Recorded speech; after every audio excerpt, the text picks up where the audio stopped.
todos, está começando aqui mais um Arquibancada Caipira. Hoje a gente vai falar sobre Bragantino e Fluminense, jogo que aconteceu no Maracanã. A partida ficou em 0-0, o Bragantino que ainda não perdeu de nenhum time do Rio, né? São 4 empates e 2 vitórias, mas hoje foi uma partida um pouquinho chata, assim, não aconteceu muita coisa. A melhor jogada acho que foi um chute do Claudinho no segundo tempo, e eu tô aqui comigo, tá o Mário, para comentar o jogo chato de hoje, né? Fala aí, Mário, o que você achou do jogo? Chato foi pouco. Foi um jogo muito parado. O Bragantino dominou a posse de bola hoje, com 55%, mais ou menos ali, nessa porcentagem. O Bragantino foi bem, mesmo jogando fora de casa. Claro, a gente analisando o 0-0 e o jogo como foi, a gente fala que foi chato, foi monótono. Foi um jogo que não apresentou nada de interessante para quem assistiu os 90 minutos.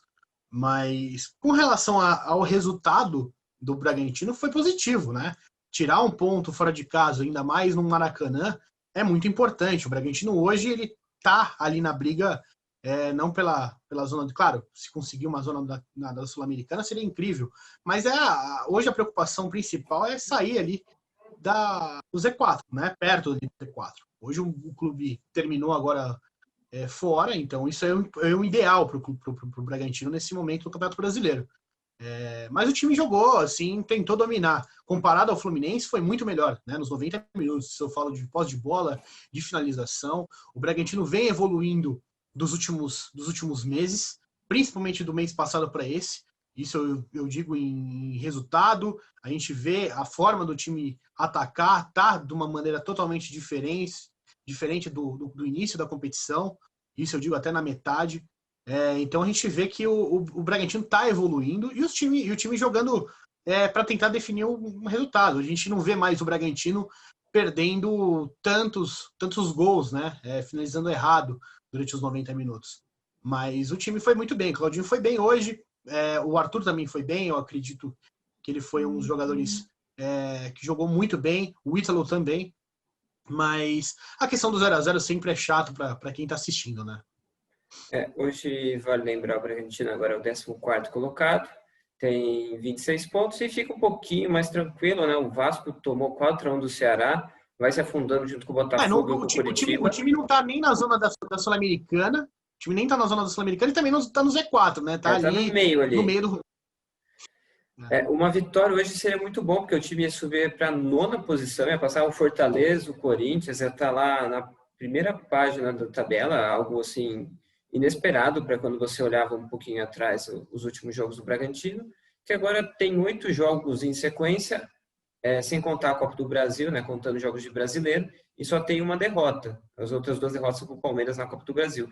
Então o time está um pouco mais competitivo, por mais que nem sempre jogue bem, ele muitas vezes é mais competitivo, ou joga melhor que o adversário e acaba não ganhando. Como foi o que aconteceu hoje contra o Fluminense, que eu acho que o Fluminense também sofreu por estar com muitos jogadores jovens, né? Hoje 7 jogadores vieram da base, eram titulares do Fluminense, então o time acaba sofrendo um pouco também com o entrosamento, e eu acho que talvez tenha faltado o Bragantino aproveitar um pouco mais, principalmente as laterais, que o Fluminense tinha jogadores reservas, até o Igor Julião estava jogando lá na posição, ele que não é lateral esquerdo, então acho que falta um pouco isso. O Bragantino começou bem, marcando em cima, roubando umas bolas lá, mas conforme o tempo foi passando, foi diminuindo isso. O Arthur, ele cria bastante, mas às vezes acaba errando. O Cleiton, no primeiro tempo, quase entrega um gol para o Nenê, ele dá a bola no pé do Nenê, o Nenê acaba chutando para fora.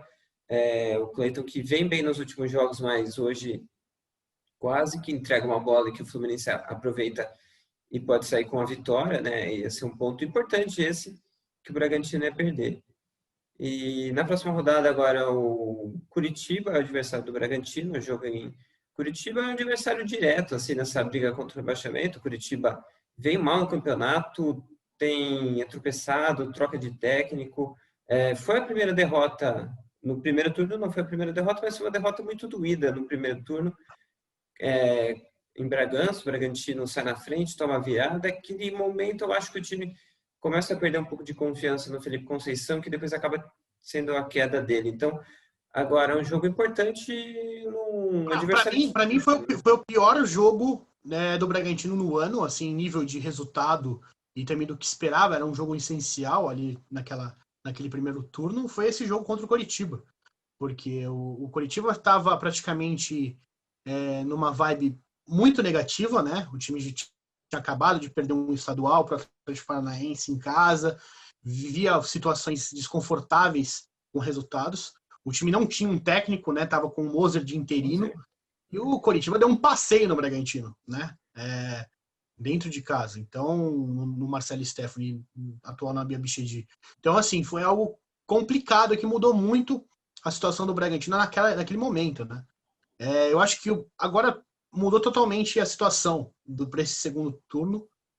O Bragantino está aliviado, claro, por não estar na zona de rebaixamento. O Coritiba está nessa pressão, que eu acredito que vai ser até o final para o Coritiba.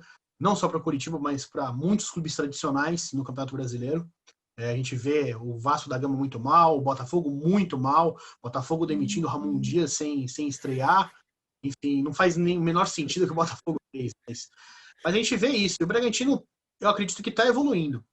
O Bragantino, eu acho que teve situações piores, eu acho que de pressão e de resultados. E agora o Bragantino tem jogos muito importantes pela frente agora. O Coritiba é um jogo, claro, mesmo fora de casa, é um jogo muito importante. Se conseguir vencer, é um resultado que vai dar um plus para a equipe. E depois tem um jogo contra o Fortaleza, que também é importantíssimo conseguir esses 3 pontos. Jogando em casa já seria 12 de dezembro, 11 ou 12, né? 12. Enfim, então é importante. São 2 jogos que o Bragantino tem que estar preparado e tentar somar ao máximo. Acho que seria espetacular se conseguisse os 6 pontos. E só lembrando sobre o jogo de hoje, eu não sei se você teve a impressão, mas um jogo muito parado em vários momentos, né? O jogo toda hora era paralisado. Eu achei um jogo muito violento por ambas as equipes, muita falta. E eu acho que isso também atrapalhou um pouco o jogo. Até em nível de finalização, os 2 times tentaram atacar, acho que o Bragantino muito mais que o Fluminense, mas tentou definir a partida, tentou vencer, né? Mas não conseguiu sair do zero. Mas o Bragantino tá nesse momento de evolução no campeonato, né? Isso é muito importante.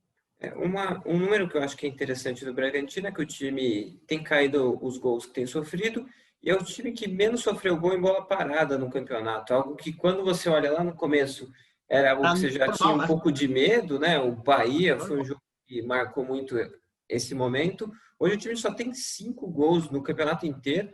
Então foi um ponto que cresceu muito e isso tem feito muita diferença. Mais um jogo sem tomar gol e o time consegue pelo menos ser competitivo, que é o que o time precisava ser nesse momento, para depois ir ganhando confiança, mais pontos e poder crescer na tabela. O Curitiba, eu acho que o Bragantino chega um pouco de favoritismo pelo momento, o Curitiba está num momento muito ruim.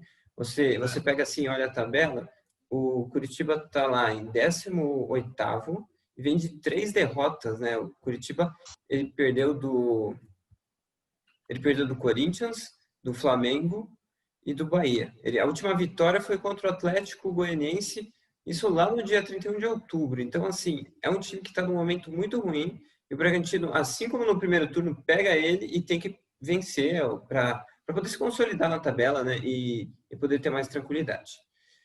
Então é isso, a gente vai encerrando esse vídeo aqui. Durante a semana a gente vai trazendo mais informações, mais vídeos aqui falando sobre o Bragantino e outros assuntos também.